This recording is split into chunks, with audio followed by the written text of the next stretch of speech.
Yeah, buddy. So, I've got a video. It's on the computer. It's all kinds of scenery pictures, and it was a vlog from St. Albans, Vermont, down to Pennsylvania. I got my moo juice, or something I haven't had in a while. But the problem I got with that video is where I'm at, there's like no internet service at all. In fact, I'll be lucky if I can even upload this video, but this video is going to be uploaded from the iPad. The other one's stuck on my laptop, my nice new laptop. Yeah. So, but, everybody's been doing videos on this whole coronavirus thing, so I figured, you know what? Why the hell not? Let me give you guys my take on this bullshit. So, there's so many things that you're reading on Facebook and people are reading on the internet. Nobody knows what's true, what's not true. And, to me, I'm not changing a damn thing. I'm doing what I do. I'm not changing any habits. I always wash my hands after the restrooms and all that crap anyways. I always open the door with a paper towel. I've always done that. But, I'm not taking extra precautions. I'm not, going to go park the truck and go quarantine myself at home. And, I've got minor asthma. And, I've had it forever. And I just read something on there, something about anybody with asthma should self-quarantine themselves for 12 weeks and stuff like that. And it's, originally my thought was, well, maybe I should. But, on the other hand, that's not Trucker Al. That's not me. I'm not going to let this get me like that. There's no way in hell.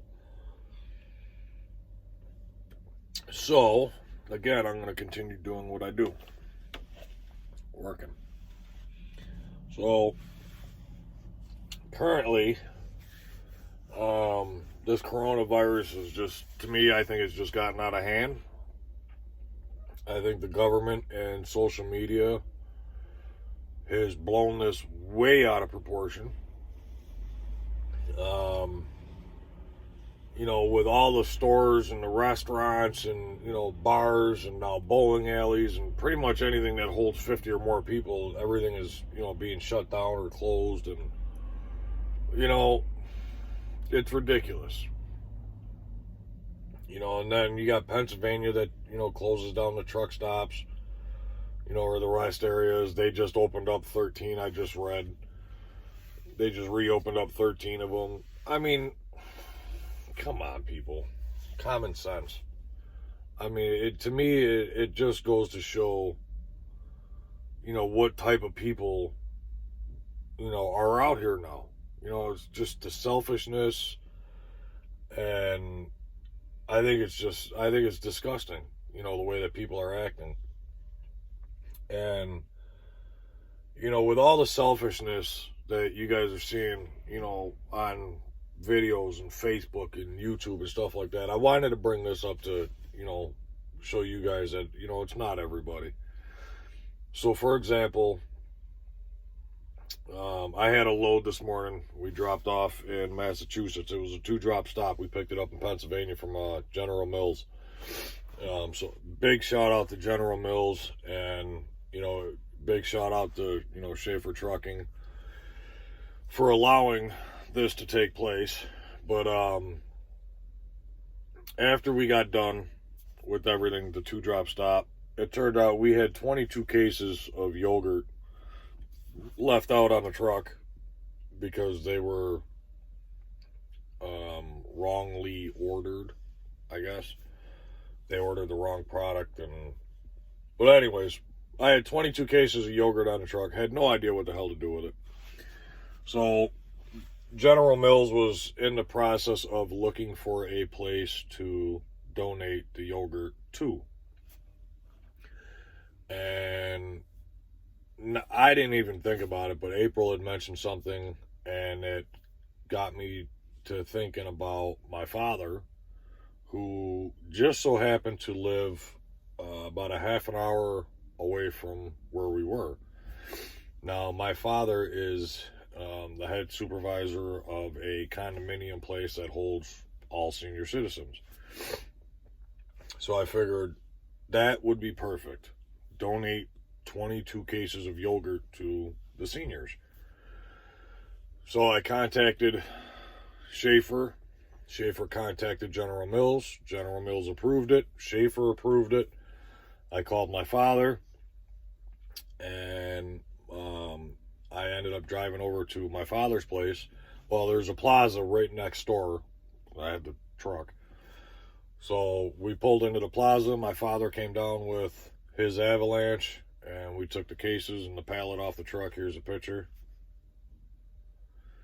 So he went and brought that stuff back home and started passing it out to the senior citizens. And within minutes from the time that we loaded up my father's truck with this stuff, he sent me a message saying that, you know, the seniors, they were already ripping into the boxes. They were so happy. Very thankful for it. And so, you know, again, I want to thank you to General Mills, and, you know, thanks to Shaffer Trucking for allowing that to happen. So there's a little bit of good news. Unfortunately, that's all the good news I've got as far as what's been going on the last few days. I mean, it's just been one headache after another as far as the loads go and stuff. But, you know, right now I'm kind of just going with the flow. We have a good run. So we finished that load there in Massachusetts. Now we got a 260-mile deadhead back up to St. Albans, Vermont, which is practically on the border of Vermont and Canada. We're going to get loaded there tomorrow morning, and that load's going down to Georgia. So, woohoo! We got a nice long one instead of this 300-mile puddle jumper bullshit. And I had to fight for that one. Say a command. Shut the hell up. It's not like Siri. So,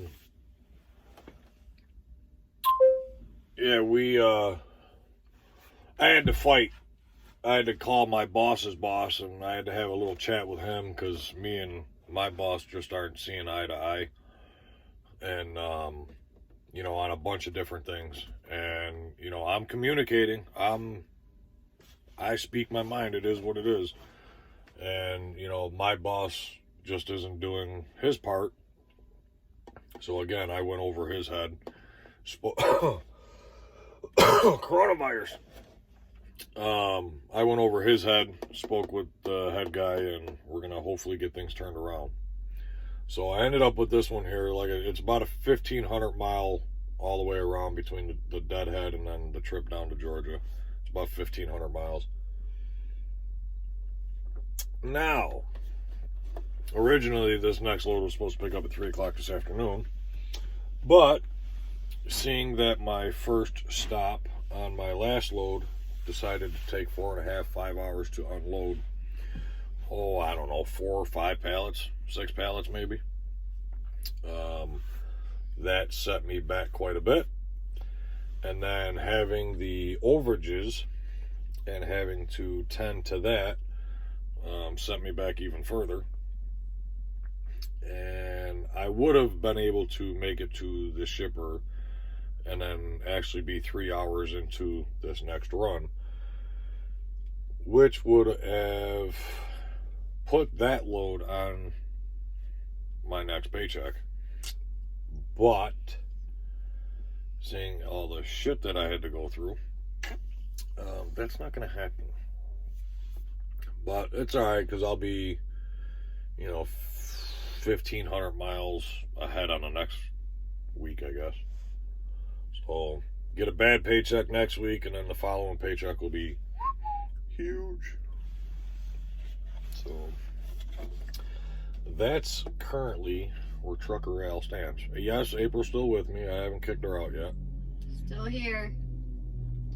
She's over there playing on her phone. Surprisingly, but I'm still here. She's still here. Thought about dropping her off, but it's a long Uber ride back to New York. But yeah, so again, we're just shut down here. We went in. There was supposed to be a restaurant here, but they're of course closed. So we ended up eating a cold sub. You know, one of those pre-made subs that they have. And well, so now we're just gonna get some sleep. Get up at the ass crack of dawn. About 4 o'clock in the morning. We got 120 miles to go to Shaffer. We'll get loaded first thing in the morning. I don't know. I haven't decided yet whether or not I was going to vlog this next one. My next investment, because of this freaking problem, is I'm looking at a Wii Boost. I don't know anything about them, so if you guys know anything about the Wii Boost and how they work, or if they work, or if you think it'll help, or if not, I mean, leave a comment down below, please. But I got to do some research on the Wii Boost. I've been using my Wi-Fi hotspot from my phone. I attached the computer to the phone. Everything was working fine, and then all of a sudden Verizon sends me a message telling me that I've used all of my hotspot data. And it ended up slowing down my speed. Now I contacted Verizon, and apparently I have the highest plan there is. And it gives me 30 gigs of hotspot, but me using it through Verizon or for Netflix and all of that stuff, apparently I've used up all of the hotspot data, and it doesn't reset until the 22nd. So I'm thinking if I get the Wii Boost, it may or may not help. I don't know. And then when I was at Love's and I was looking at them, they've got one for $300 and one for $500, and I don't know what the difference is. So, I mean, if the $500 one will give me faster signal or faster something or another, I don't know. I don't even know if this would even work for what I would be using it for. Now, I was told that I can't connect the laptop right to it. It's more for cell signal. So, which is fine. Because again, I can turn the hotspot on the phone and then connect the laptop to that. And I should be able to upload the videos. I don't know. You know, I figured $1,700 for a laptop, it'd do wonders. And then Verizon's got to go and screw it all up. So, but like I said, if you guys know anything about the Wii Boost, or if you think that'll help in this matter or not, leave a comment down below. So, I'm going to let you guys go from here. We're up to almost 14 minutes, and I've had enough. I'll see you guys later.